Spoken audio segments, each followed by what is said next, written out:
All right. Hello, everybody. Welcome back to Mayday Hour 2. It's me. I'm here. Hello. How are we doing? How is everybody over there doing?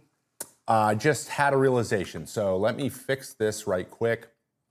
I need to put chat somewhere else so I can see it because, there we go. Ooh, Trevor McGill on the aisle. Not great. Not ideals, Bill. Baby doll. Okay, there we go. Cool. All right, we have a special game we're going to start off this hour with, and we're going to do a lot of your questions. So, as always, ask your questions in the chat, and they will be answered in the future. Hello, Waffle Boy. Hello. Waffle Boy 14's here. What's up? What's up, fam? How you doing? Hello. Yeah, see, it works. We have a little bit of breaking news. Let's just do a little breaking news. How's that sound?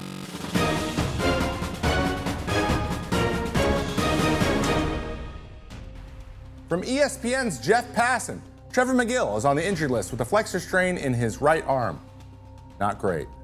While the Brewers' bullpen depth is bountiful, flexor strains, even low grade, can take a time to heal, putting into question McGill's availability for the postseason. If I were a betting man, I would say it's not likely, but they do have Abner Uribe, and that guy is filthy. So expect this to be a Devin Williams taking over for Josh Hader situation. That has been the breaking news. Let's get back into the show.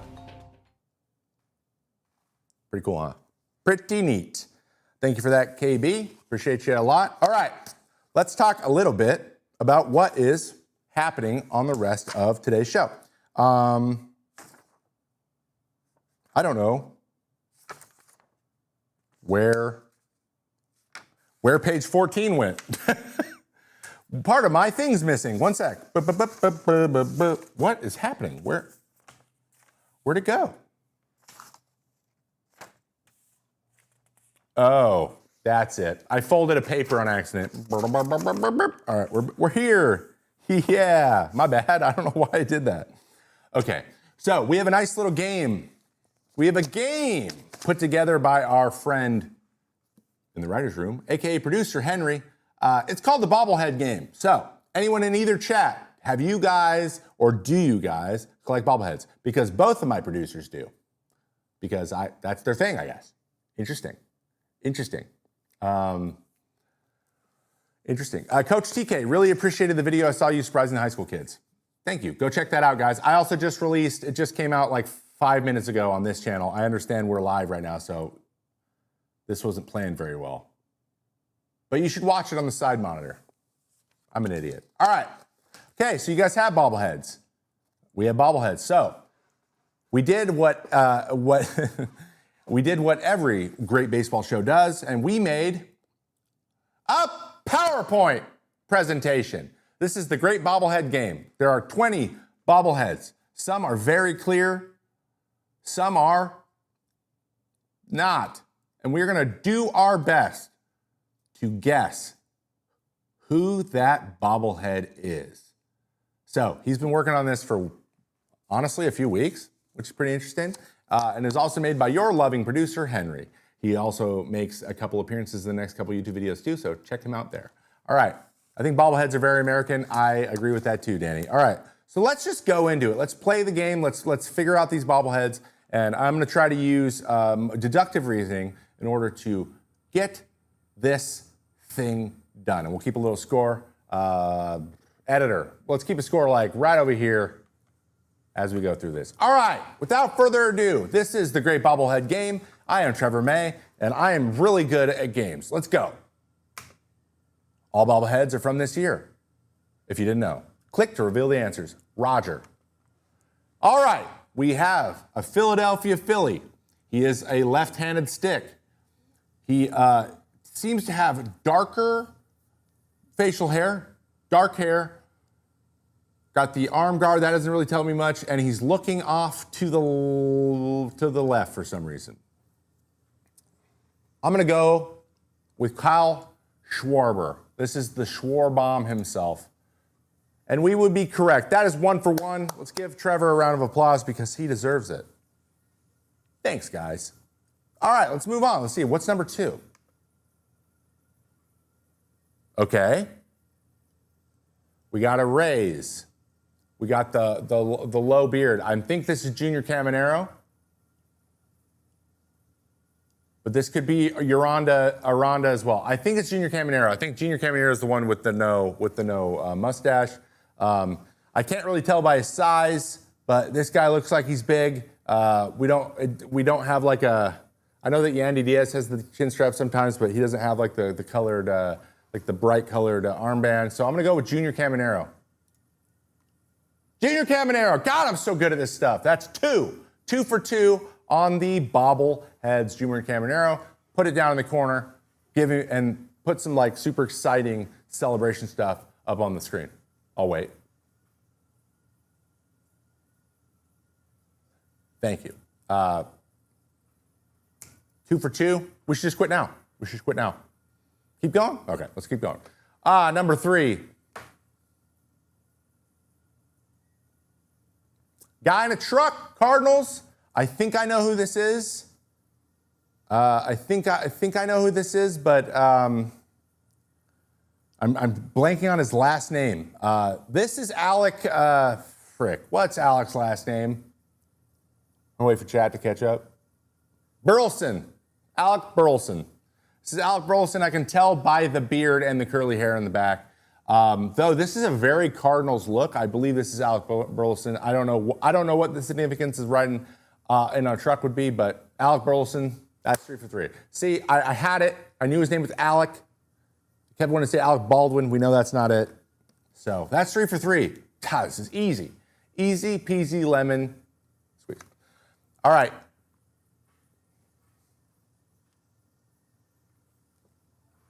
Can he see me?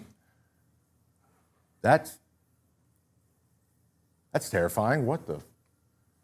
Jesus. Anyone else?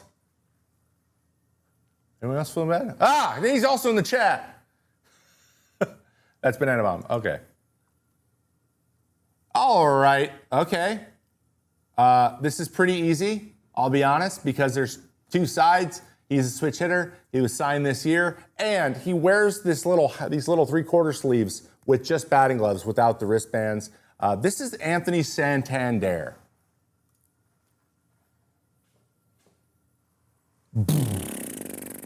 Easy right, yes. They are easy right. That is 4 for 4. Put 4 for 4 over here. Put 4 for 4 over there now. Make it exciting. Okay, 4 for 4. We're good. All right, 4 for 4. Let's move on. I would know those baby blues anywhere. This is the pride of South Dakota State baseball. The guy with the cleanest mechanics and the nastiest sweeper. The monster from the north. This is Blake Trinan. Boom! 5 for 5, Blake Trinan. Come on, man. Look at that face. Look at that goatee, dude. It's 2025, and this guy's rocking a 1997 goatee. There's only 3 guys doing that. Him, Big Dumper from time to time, and one other guy that I can't remember his name. Okay? 5 for 5, let's get it.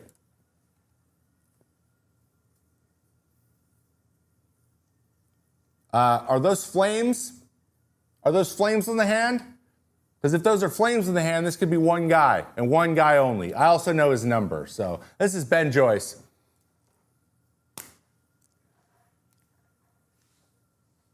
Boom! Didn't you have a goatee at some point? Not on purpose. Not like a, I've never shaved a goatee. But this is Ben Joyce.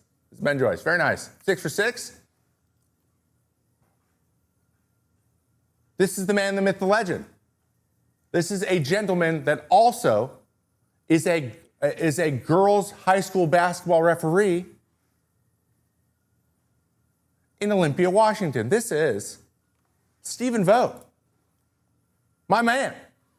Fun fact about Stephen Vogt, we may or may not have played together in 2010 in a high A All-Star game where he was 24 years old and was wondering why he was still in high A. Also, one of the best guys ever, and also he was a bullpen coach for the Mariners for 1 year. So 7 for 7, Let's keep this thing rolling.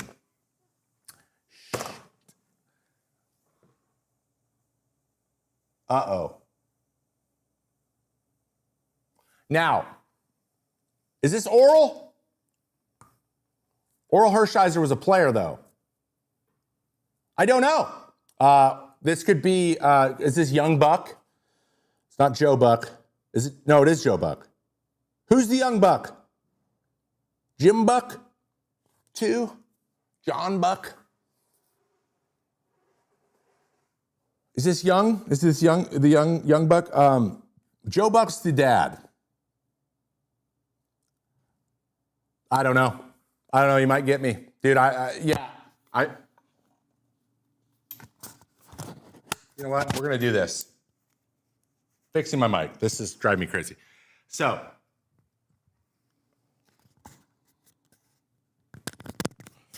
we're gonna go mic out of the shirt because this mic is pain in my keist. Okay, Jack's the old one. Okay, so does nobody know? I don't think anyone knows. I don't know either. I don't know. I'm gonna go higher up here. Pause. Don't leave this in the YouTube video, please. Thank you. All right. I'm gonna go. We'll go with Joe Buck. I don't know. Joe Davis. Dang it! I knew it was Joe. Of course, it's Joe Davis, man. Can you imagine having a bobblehead for a Dodgers commentator that isn't Vince Scully? Damn it. Yeah, it is Joe Davis. It is. God, I knew. I was on the right track, but that's 7 for 8. I guess you can just do a really sad edit here. Yeah, we make YouTube videos in real time here. All right, moving on.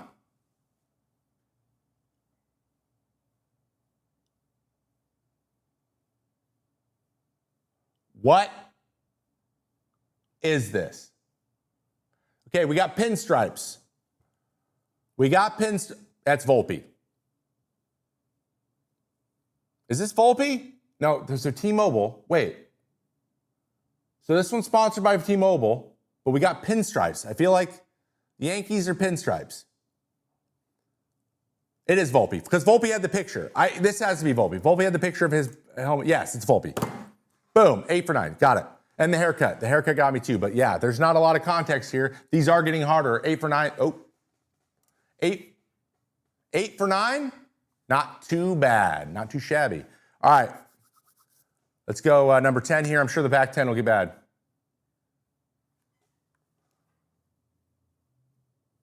Okay, so hitting for the cycle. He's got 2 batting gloves on. Is this, we got no undershirt, and he's holding the bat on his right shoulder, which means he's a righty hitter. This is Wyatt Langford. This is Papa Forearms himself. This is Popeye. Nasty. And he did hit for the cycle. I remember that. So good context here. So 9 for 10, 90%. That's an A-. Not quite valedictorian status, but it's pretty good. Wyatt Langford. Nice. Why do I keep doing that? Okay. Moving on. Let's move on. That's 9 for 10.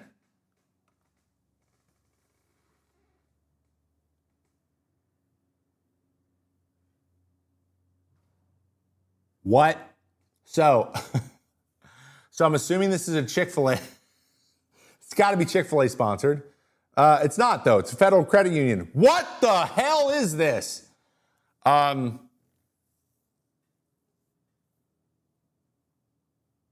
Okay, I mean, brown beard, smile, lefty. Freddie Freeman? I have no idea.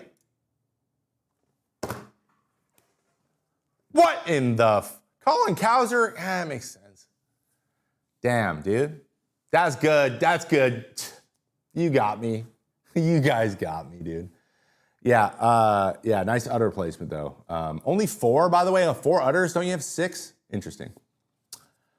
Interesting. All right. I guess 9 for 11's not too bad, but I got this one. This is, actually, I don't know. Blue eyes. So I'm between 2. I got two. We got Bush. It's either Bush or Ian Happ. It's either Bush or Ian Happ. So I don't know. I think Happ has the eye. I don't know. I think it might be Bush because he's got lighter hair. I feel like Happ has a slightly lighter hair. It's not. Those are the lefties. It's not Kyle Tucker. He's clean shaven. It's got to be Bush, right? Michael Bush. Woo! That counts. 10 for 12. Thank God. Also, so Happ kind of like holds his bat back a little bit more like this, and Bush kind of like has bent over more. This looks more like Bush's batting stance. I remember thinking that when we were doing Sunday Night Baseball, like that's a very distinct batting stance. So I got the vibe from him, and Happ has a little bit less of a beard. Like Bush has a real beard. Happ just kind of has like scruff for the most part. So I think that was good. Good job, chat. Why do I keep doing that? Stop doing that. All right, moving on.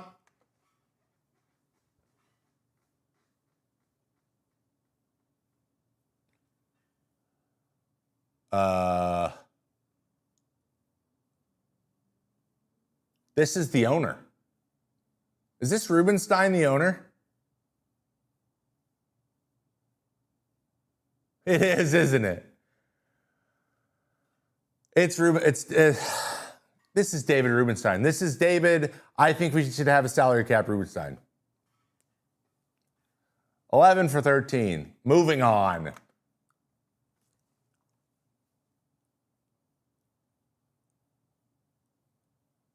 I have no idea. I couldn't tell you. I could not tell you who is on this team. I have no idea. I don't know. You know what? I'm going to invoke a new thing because we're 11 for 13. I'm going to give myself Ask Chat. I get one Ask Chat like it's Who Wants to Be a Millionaire. So I'm gonna phone in. All right, hold on. I'm gonna call him. Yeah, chat. Yeah. Yeah. So who is this joker? White Sox lefty.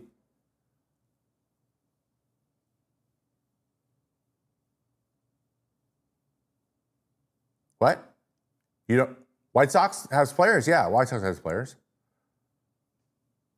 Who do you think it is?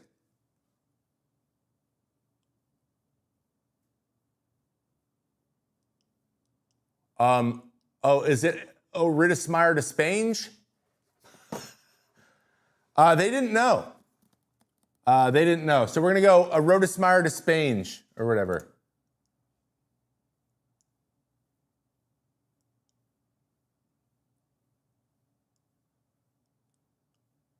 Are you kidding?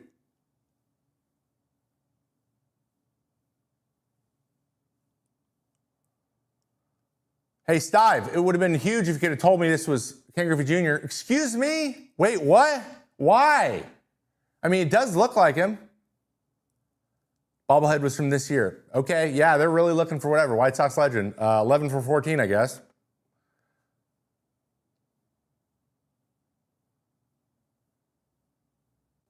I know that guy. I don't think I'm supposed to guess this one, but that's me, guys. That's me. Isn't he cute? Look how cute he is. Doesn't that look like me? At least they got the widow's peak. That guy's got way more than a jaw than I do, though. All right. Oh, we got twins. Shay, I know you know. I'm not looking. So we're on number 15. This one is. That's a Mr. Royce Lewis. That's Carlos Correa. No! I mean, it's cool.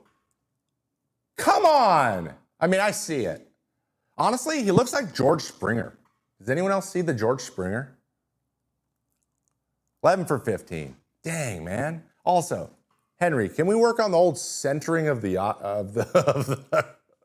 names next time? Just a small thing. All right. Moving forward,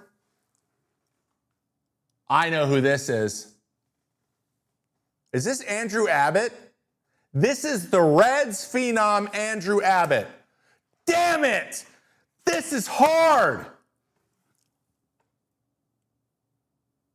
I mean, the B should have gave it away. I thought this was some weird R, but that's a Baltimore hat. Frick, dude, but it's an old Baltimore hat. Or is that the hat? Is that the City Connect black ones? That's cool. Damn, man, 11 for 16. I am blowing it. Hold on. Gotta give myself a pep talk. Let's go, idiot. There's people watching. What are you doing? Embarrassing yourself. God.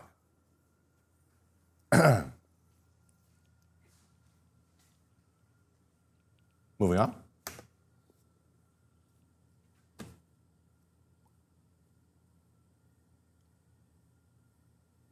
Okay.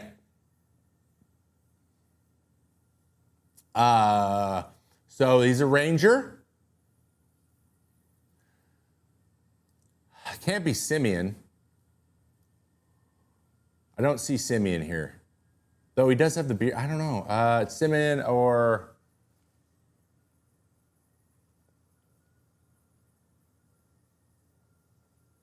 This is from this year?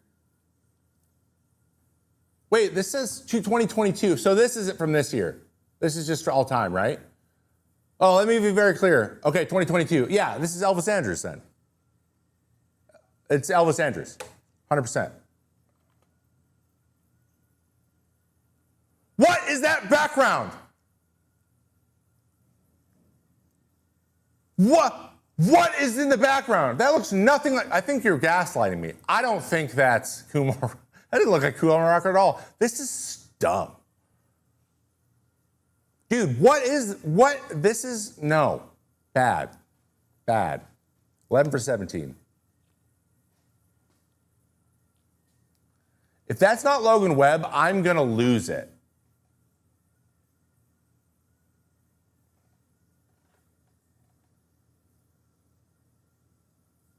That's not Logan Webb, is it? This is gonna be someone stupid like Tyler Fitzgerald or something. I'm going Logan Webb. Thank God. 12 for 18. All right, we're entering the last two.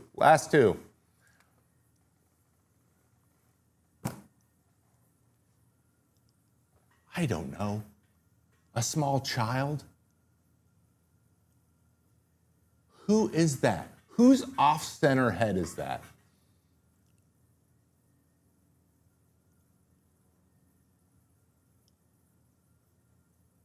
Louis Arias?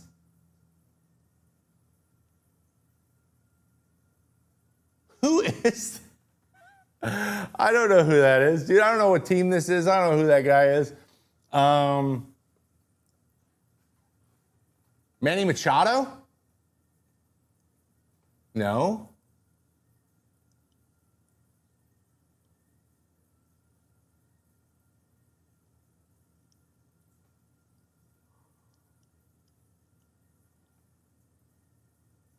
Who else is like small? Mauricio Dubon. Oh my God! Oh my God! Oh my God, that was random. So I was like, maybe Altuve, but like Tuve's got beard, man. Dubon's the only guy who has that baby face who never has facial hair. That was random. That was a random guess, I promise. I'm so good at this. Thanks, guys. All right, what is that, 13? Oh, come on! Not Brandon Lau. Oh, this is, what's his name? Who's the outfielder? Dude, Mangum? Is this Mangum? This is Mangum. Oh, it's Detroit. It's not Tampa. It's Detroit. He's holding the bat on his left shoulder. I'm guessing it's left. Kerry Carpenter? I think this is Kerry Carpenter. Oh, Colt Keith. That's another good guess. They have some guys who go clean shaven. Kerry Carpenter has that same look. Colt Keith, another lefty stick. That's a good one. Colt B1 Keith Noby is pretty good. You know what? I'm okay with the Kerry Carpenter guess there. I think that's all right. What was that? 13 for 20? Put it up on the screen. Now put what grade that would have been in school. Now put how I should feel about myself. Shout out to Henry for putting this together. Thank you guys so much. Don't forget to like and subscribe to the channel because if you don't, then I'll only have my 65% right rate to hang my hat on, and that makes me sad. All right, move it on. Let's move it on. Let's move it on. Wow, that was a great game. Thanks, Henry. Let's get some round of applause in the chat. That was fun. Oh, there's one more? Is there one more? Okay, hold on. I thought there was 20. All right, we're going to do another one. I guess there's one more. There isn't one more. But we do see how we rate. We're an MLB insider, though. Good job. Your neck is made of springs. So close, so close. And we're not John Fisher, so W's all around, guys. Like and subscribe. Thanks. That was pretty fun, dude. Thank you so much. That was a lot of good times. A lot of good times. All right, let's get right back into the old show because we got a few more things to get into. I have a nice little question here. What is going on right now? What is this? Why is it not showing up? I see. All right, we had a question from the Discord. We had a great question from the Discord, one of which we haven't done these in a while, so I want to make sure I got to one. DS Ramsey says, Trevor, can you talk sometime about how bullpen management actually works, how managers and coaches plan for and manage using bullpen over the course of a series, a single game, or within a game?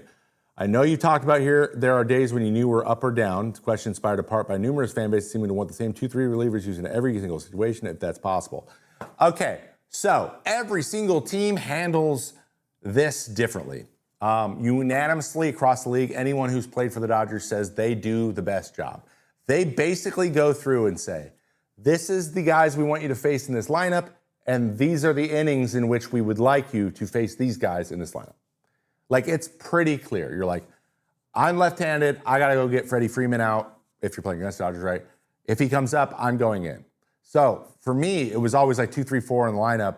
Or guys who are high strikeout guys, they would always try to match me up with those guys, right? So the best teams do that from a baseline. They say, hey, these are the guys you can expect to face. And then you can say, I usually pitch from the 6th to the 8th inning, so wherever they come up in those 3 innings, good. Then, in order to determine whether or not you're up or down, that depends on how much you trust your coaching staff and your pitching coach to tell them how you truly feel. This is one of the biggest problems. The thing I hate most about Major League Baseball is the number of guys who say, oh yeah, I'm fine when they're not. Like, I'm fine when they're 70%. They may think that they can, they may be confident in their ability to can, but they physically are not in a good position to play well. Balancing that is always hard. And what you do is if you can get good at handling that, being very honest, be like, I'm hanging. If you want to throw me, I can pitch, but know that I'm hanging and that it would probably be a better situation for me to get this day off. If that's the way you approach, and then you can work with your pitching coach. With Jeremy Hefner, all I had to do, I walk in the clubhouse, he'd be like, and I'd be like, right? Towards the end of my career, I was like, on days I didn't want to pitch because my arm was hurting me, or I knew I wasn't going to be effective, right? You learn, and they learn to trust you. If you do that well, and then you go into the playoffs and you say, screw it, I'm going to take the ball every time you need me to take the ball, and I'm going to find a way, right? That's when you just put that away. You're like, I don't need to stay healthy. We got one game at a time here. I'm going to ride this thing till the wheels fall off. If you go into the playoffs with that mindset, then you can operate during the season by being very honest about it. But you do have to learn what you do well and what you can handle, and then also be willing to go day by day. Some days you'll be like, wow, I could throw 3 days in a row. I did it a couple times. Times. I was down once in Cincinnati. We went to extra innings. All the guys we brought up to pitch were all just kept giving up runs, even though we scored a bunch. So they kept getting close, and we kept almost giving up the lead. And they basically were like, "Hey, man, can you come in and close this game?" And I did. I got 2 outs, and we got out of it. And I was like, "Great, I'll do this job," right? So that is what happens. But for the most part, they try to identify these guys you'll face. This is your situation, and be ready for that. And unfortunately, I've been on teams that do that, and then they deviate from the plan in real time. That is very frustrating. That can be a problem. When you're expecting to have a role, and then they change that role without telling you during the game, that can get a little bit crazy. So, moving on. Moving on to the next segment of the show. It is The Internet Says, and we have the kid of the internet, the kid from Seattle that is just chomping on some popcorn. I just love this video, and that little boy looks like my little boy. That is what he looks like. He just grabs a bottle of popcorn, and that is what he's doing now. So shout out to you, young buck. You're doing God's work. Hammer that popcorn, bro. Hammer that popcorn. Okay, moving on. Also from the internet, we have John Henry. This is billionaire owner of the Red Sox, John Henry, watching some talk radio on the internet. That is Felger and Maz made the rounds on Twitter and Reddit as he is watching the Boston Sports Talk Radio, which they always wonder, is the owner watching our show? And this is a prime example. This is a Trump with the news type situation. Yes, he is watching, and yes, when you take 3 out of 4 from the Yankees, he's watching. And it might just so happen that it might be with his Labradoodle on his $90 million yacht. Who needs a $90 million yacht? I would argue absolutely nobody. But that's neither here nor there, because the Red Sox are playing well, and this man has a winning organization. But it is pretty interesting that he is watching the show that includes a gentleman who cast a Hall of Fame ballot that only included Manny Ramirez and Alex Rodriguez.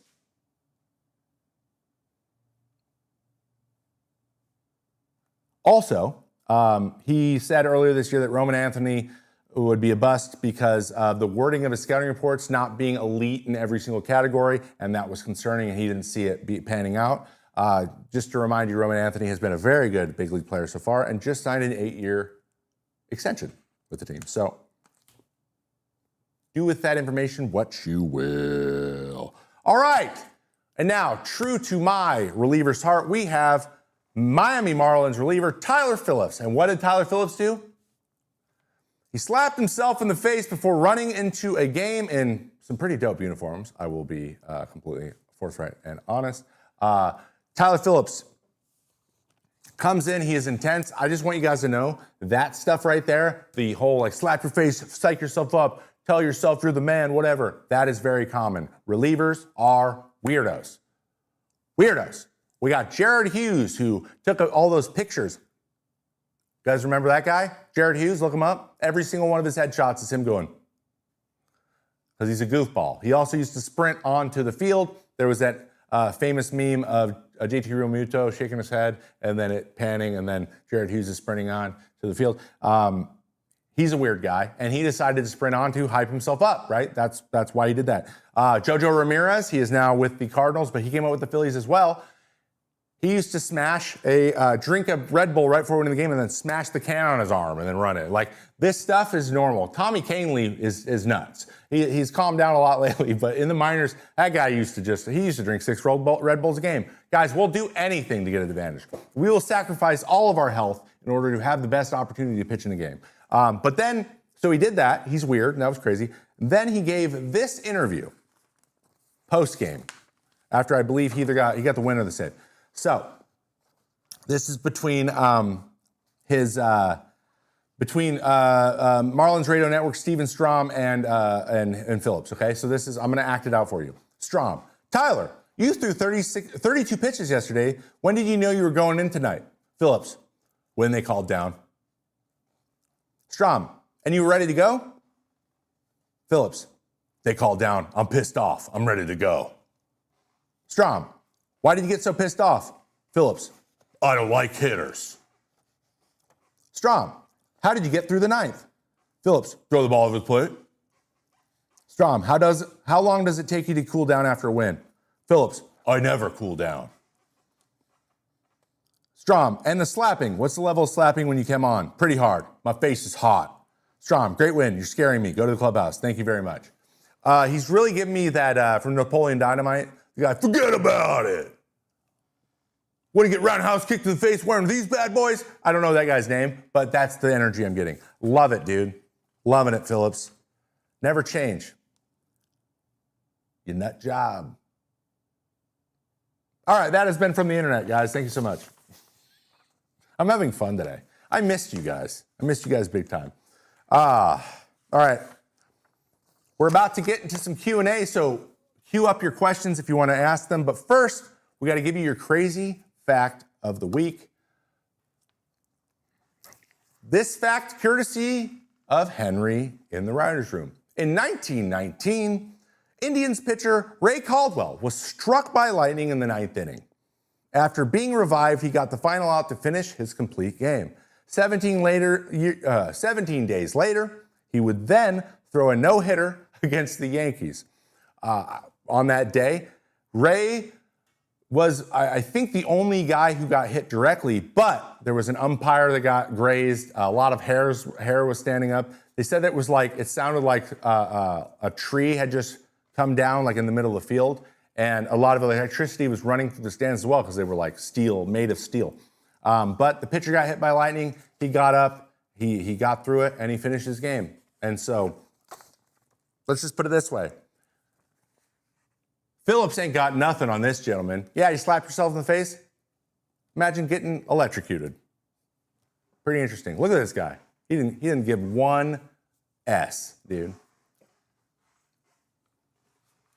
Rex Kwon-Do. Yes, it's Rex Kwon-Do. Thank you so much. I can't remember anyone's names, guys.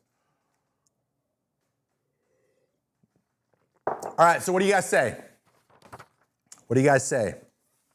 We get into some questions. How about you do me a favor and you just ask me anything? It's time for our segment, Ask Me Anything. You can throw up your question. It will be put up onto the screen and I will read it and try to answer to the best of my ability. I appreciate all you guys being here, hanging out, chilling. This is the fun like hangout type part of the day, so it always helps. All right. All right, ask me anything. Let's get into answering any of the questions that you might have. Anybody? All right. Oh, my God. Trevor May, I love seeing you with the Overdrive boys and T.O. Another blown save from Hoffman has me genuinely concerned. His slider splitter were never in the strike zone. And easy to dismiss and heater right down the middle. It was not good. I didn't catch the end of that because I don't have long. If you could throw it back up, I will answer the question as best I can. Turn that off. It was painful to watch. Yeah, that's a great point. That is the problem with sliders and splitters. If they can be eliminated from your arsenal by a hitter, you are going to be a lot less effective. It doesn't matter how good your fastball is. And when you're a closer, you have to be able to throw one of those two pitches over the strike zone. That's why we've seen so many closers go really heavily to their breaking stuff because they need to be able to throw it for strikes. And that's just the name of the game. So, yeah, this is not the best time for Hoffman to be leaky. I talked about it on Overdrive. Like, they really need to tighten this stuff up, but their bullpen has been a major liability, and that is where they have the least experience. So hopefully he can turn it around because they really are going to need him if they're going to make a runway or make a run on the playoffs. Volpe or Boone, who gets canned first?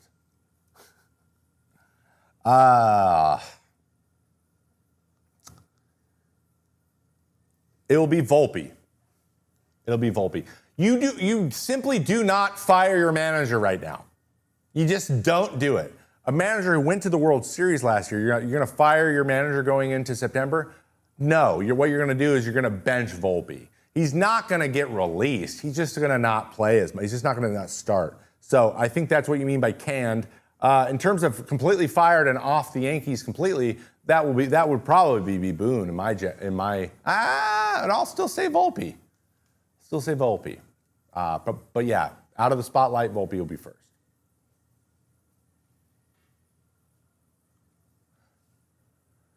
Trevor McGill on IL, tough, but they have Abner Uribe. I'm not worried about it. And Eric Fetty, okay. Sure.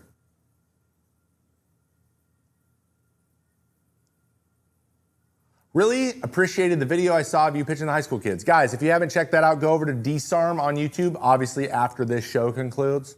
Don't do it now. And check out my video as well. I have a section of me doing it, my newest video, me pitching to the kids as well, on my road to 100. But it was a lot of fun, and it's one of their most popular videos they've ever made. So shout out to Dan and Leo and everybody at Disarm. Thank you for all your guys' help and for having me on the video. It was a lot of fun, though. Go check it out. If you like that stuff, check it out.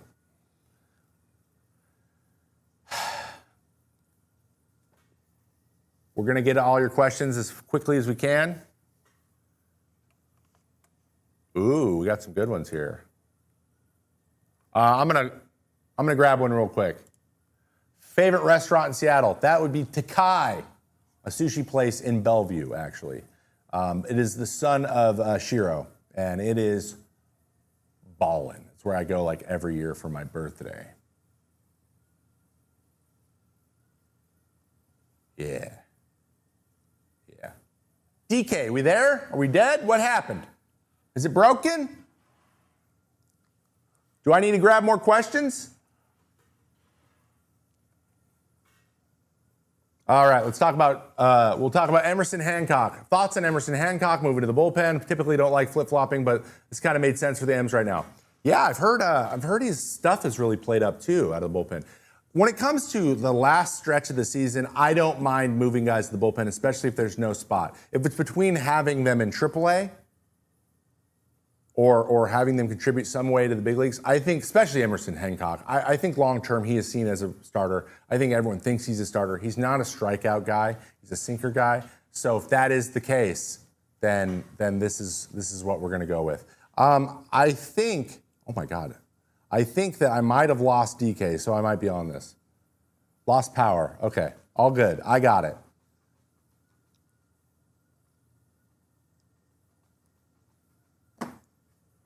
Alrighty, here we go. I'm gonna grab some more of these. Sorry guys, these got, oh, maybe they're in the, oh, they're in here. Ooh, here's one. Do I think that Fenway will ever see any major or any renovations at all? It has had renovations. It's like, that's something that's happened, but it's always been like in the concourse area. But in terms of like expansion, no. I've actually been told that anything really they would do it like Yankee Stadium. They would build a new Fenway somewhere. I know that seems blasphemous, but making any major changes to that park is very hard to do because of how small the footprint is. It's a tiny footprint. It is a tiny footprint. We have thoughts on the Zach Wheeler injury. The whole beginning of the show, the first hour, go check that out over on Foul Territory. I get into it in depth. We talk about thoracic outlet and explain exactly what it is. How much does a hot pitching prospect being promoted to the show motivate other players on the MLB roster? 0. 0 in terms of the prospect status. It's only exciting when you see another arm coming to take some of the burden, a lot of the struggles. But as for like a hot prospect coming up and thinking that he's going to be the savior, that does not happen. We understand. We know that it's hard to do right out, and that's too much to ask from one player. So it's not as exciting. It's way more exciting for the fans and the media, way more than the players. The players are more like, hey, okay, cool, we've heard about you. Now show us what you got. Show us what you got. All right, DK is back. He can handle more questions. If you have questions, throw them in the chat. We will throw them up on the board. What's it like watching a game from the bullpen versus the dugout?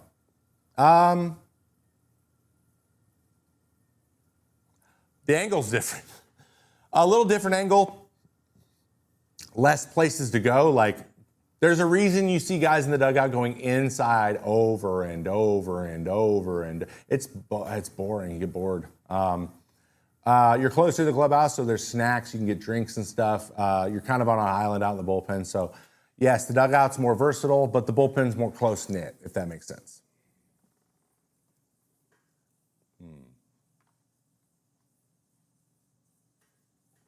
Tips for someone getting into baseball as a young adult. This is the first season I've really paid attention and tried to learn about the game. Well, number one tip would be hang out here as much as you can, because I will answer that question, and I try to explain things in a simple way. I will also say there are some really great creators out there, especially if you are a woman that hasn't followed baseball very closely and doesn't really see a lot of content or content creators out there making baseball style content for women, because let's be honest, being all like bro all the time only doesn't appeal to women as much as it does to men. There are some great ones out there. Kate Maniscalco does great stuff. There's some great TikTokers. As soon as you watch Kate, the other stuff will come up. If you're trying to learn about analytics, I do some stuff around that, but there's some great Substacks. So go into some creator communities, go find some people on TikTok, on Instagram, and go onto Substack. Also check out our Substack, but you can search baseball writers and stuff, and it's all journalists and people writing their interesting niche stuff. So you can get the nuts and bolts and really good explainers of simple stuff in those places. A lot of people out there doing great stuff.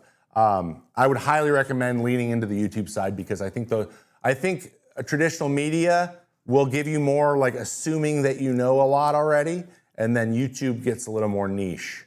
So find your creators you really like, and then keep asking the questions, and then just watch the games. Watch the games and try to apply some of the stuff. I know that watch the games is obvious, but I think the new age of creators around baseball are the way to go. For sure. For sure. Probably missed it, but what's your feeling of shorter season coming with realignment and expansion? If expansion shortens the season, oh boy. I've said it once, I'll say it again. If we could shorten the season from 162 to 154, keep it exactly the same length, and just create those extra 8 days or just now off days, boy, you will see. I think that the way that will change IL placement, time, Tommy, all injury numbers will go down. All of them. Astronomically, I don't know, but we'll see a 5 to 10% drop. And that would be huge. So if adding 2 teams lessens the number of games because a lot of moving pieces, I think that'll just make the game a little bit more interesting as well. 2, because then now we have 2 more teams to add into those off days. So there's never any off days where nobody's playing still. So there's always games up. But you can just shave a couple games off here and there for teams, giving them some rest, letting them travel. And then it would also make the travel easier, shorter distances, so you would get more out of those off days as well. I think this is a win-win-win-win-win-win-win. So I'm a big fan of that. And if it's a natural consequence to where you don't have to be just because the math plays out to where the season is organized much better, and then a nice byproduct of that is that players get to be a little bit healthier. Hell yeah, I love it. I love it.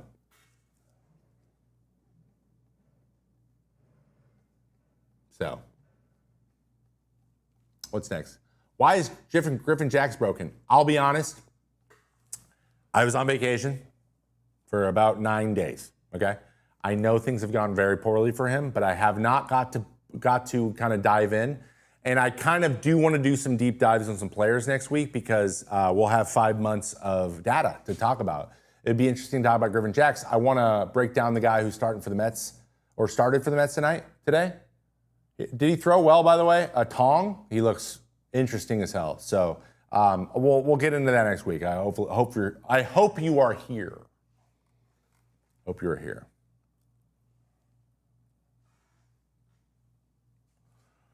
Are there bathrooms in the bullpen? Yes, there are. We have a bathroom in the bullpen. And I'm one of those guys who's peeing every inning because I'm, 1, nervous, and 2, way overhydrated. That's just the way that I am. I've talked about this in the past. I'm not going to get into detail about that again. But yes, there are bathrooms in the bullpen. Favorite restaurant in Seattle? I already hit that, but I'm going to hit it again. Takai, Sushi, Bellevue, do it. It's great. Omakase, phenomenal. Omakase what? Omakase delicious. And all right, I don't know why some of these chats aren't showing up. Biggest pet peeves when it comes to baseball broadcasts. I struggle when things get a little bit too critical on an execution play.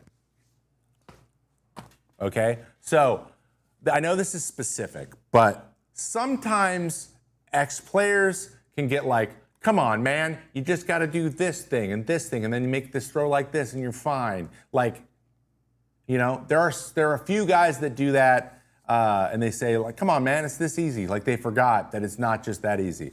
If it's an execution, like getting the play done physically, and there's criticism there, that bugs me. Or if there's a pattern they're doing, like if they're doing footwork wrong over and over again, that's called out. That's good too, that's fine. But sometimes I think for the sake of filling air, we'll be like, he's gotta do this. And there are a couple guys that I respect greatly that kind of do this sometimes. And I'm like, say whatever you want, but let's not forget how hard the game is and keep it outside. Like, let's keep it like decision-making, game planning side of things, like where those adjustments can be made, as opposed to physically going to, because there's so many factors that go into that. Like, you don't know how that guy feels. You don't know if his foot's about to fall off, and that's why he's not doing the thing, right?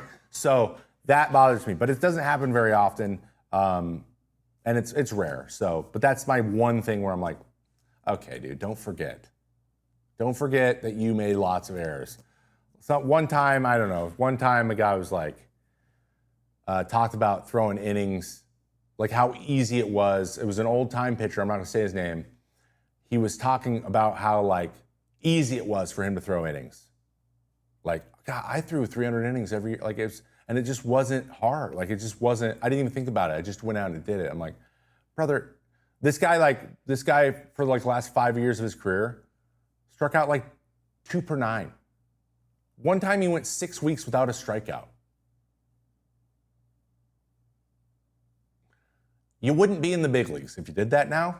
So you just can't do what you did. Like, that, it drove me crazy. And it was all the time. I was like, dude, it would be nice to just go up there and be like,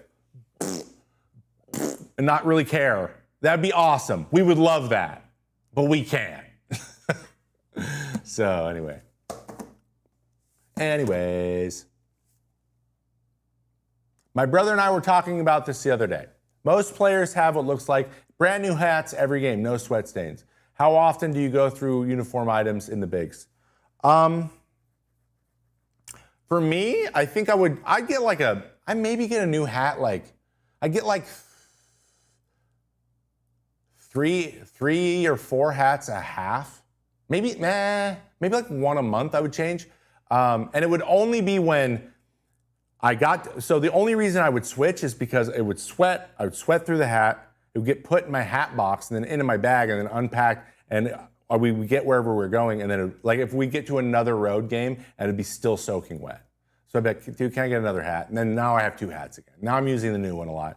But I would, even with sweat stains, unless it was just absolutely outrageous, it just really comes down to, is my hat dry or not today? Do I need a new one? Or sometimes people just lose them. Sometimes I just leave my hat somewhere. So most of the time I was just like, oh, I left my hat, or I lost my hat, or I tore my hat, or whatever. Or the bill gets bent weird. But very rarely was I like, it's time for a new hat. I was just like, it was always because it was messed up. But yeah, you can get as many as you want. I mean, within reason. But there's a lot of guys who wear like cleats, like a new pair of cleats every series, which blew my mind. I wore like 3 pairs of cleats all year, including on the road. So, why do pitchers point at pop flies? I don't know. Up! Ah! Homer. Like, I don't know, dude. I've never understood that. I prefer to just do this. Like, just give myself whiplash, hoping it's not a homer. We all react in different ways. I think it's a hopeful thing. It's like, please. But yeah, I know Sugar does it. These are my favorite ones. When Shug knows he gave up a home run. Like Edwin Diaz knows it's a home run and he like tries to catch it, so he's like tries to play it off like he didn't do it. Yeah, I love that. It's like a please catch it, please. All right, couple more guys, 3 more minutes left in the show, and we'll get out of here. How hard did you throw when you were 14? Low 80s, maybe? Like 80? Maybe? No, probably high 70s, probably like 78 to 82. I have no idea. When I was 15, when I was just about to turn 16. So this is the first time I remember having a gun and knowing how hard I was throwing like in and outing. Like I'd done like thrown to a gun sometimes, but like it was always just like one-off at a carnival or something. But I went to University of Washington baseball camp, and I was so it was the summer between my freshman and my junior high school. So I was 15 going on 16. So this is like maybe August. So maybe a month and a half or 2 months before I turned 16. I was 86, 87. And that's when UW was like, you're 6'4". Like this could be, you could throw really hard if we get a hold of you. So I remember that, but I had growth spurted quite a bit when I was 15. So I'll say high 70s probably, high 70 up to 80. Probably. Did you ever consider pitching in Japan and Korea? If so, what interests you about the opportunity? No. Mainly because, okay, so guys who go over to Korea and Japan can't get a big league job here. So they go over to Korea and Japan because they're probably only going to be able to sign a minor league deal. They don't see an opportunity there, and they haven't pitched very well. So instead of going and getting stuck in minor leagues, they want to go get another opportunity over there. That and Korea, Japan can pay close to big league money. Like you can make $1 million a year there. Korea is more like 500K, or you could sign like a 3-year deal for $4 million. You can make a little bit of money. So most of the guys go there to make some money. I always had a job in the big leagues. So that clock was always going. But had I got like DFA'd, not picked up, was going to sign a minor league deal, and Korea was like, hey man, you want to come over here? We'll give you $1 million. I'd be like, yeah, but that doesn't happen very often. So that's why most guys do it. And then now I'm retired, and I stopped playing because I didn't want to play. So that's where we're at. All right, one more question, guys.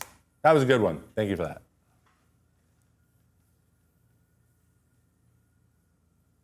Bryce Miller might be an interesting deep dive. I agree. I think he is due. I think what we're going to do, a lot of our content, and that's actually a really good parlay. I think we should do Bryce Miller. Content going into the fall and the winter. So this is the first time we've done the show like this. The show might, we might do a bi-weekly situation for like maybe after the World Series, we'll take a week off in there somewhere or whatever, and then obviously the end of from the 10th of December on, I'm going to take off through the rest of the year. But in those days or in those episodes of the show, we're going to be doing a lot of deeper dives into like endemic stuff, and then like getting ready for the next year, talking about possible breakout, doing a lot of statistical analysis, doing a lot of kind of fun and silly stuff. And then also we're writing a bunch of other different kind of stuff. I have a game show I'm developing. So, but deep dives of the players is going to be like a series that I think I can really focus on when there's not so much like news and stuff happening at all times. And this is my first foray into this. So, I'm hoping that answer makes enough sense. Also, next week, I promise this mic will be better. This situation needs to be cleaned up. I lost the other clip, so that's why this sounds like ass sometimes. But I am going to clean it up. All right, cool, guys. That concludes this week's episode of Mayday. 2 hours of a show about the show. Things just coming up, just to put in front of your face. We will be back once again next Wednesday at noon Pacific time over on Foul Territory for an hour, and then back over here for an hour. I have a lot of videos in the works. We have a side quest video for Trevor Stowe's 100. I now have, I think, 6 short form videos and a long form video was just released about an hour ago, so go check that out when we leave here. Also, go check out the Substack at IamTrevorMay.com. We're doing a bunch of really fun stuff there, and you can support us financially and get a bunch of additional exclusive content that's only over there. Tons of projects happening, but we're just kind of I'm just kind of trying to take it one thing at a time, and I am getting better shape. I don't know if you can tell, but your boy's looking a little skinnier. The old double chins getting a little bit less puffy. So I'm feeling good, feeling strong. I'm gonna go work out this evening. It's gonna be a good time. So as always, drink your water. Get your Let It Eat merch at mayday.show. And I'll see you next time. Oh, and watch your baseball, obviously. And I'll see you next time right here on Trevor May Baseball Channel and Foul Territory for Mayday next week, Wednesday. And without further ado, you guys have a great rest of your day. And let me know in the Discord and anywhere else what you guys want to see in the future, and ask your questions. And I will do my best to get to them, because that is what I live for. All right? You guys have a great one. I'll see you next time. Bye-bye.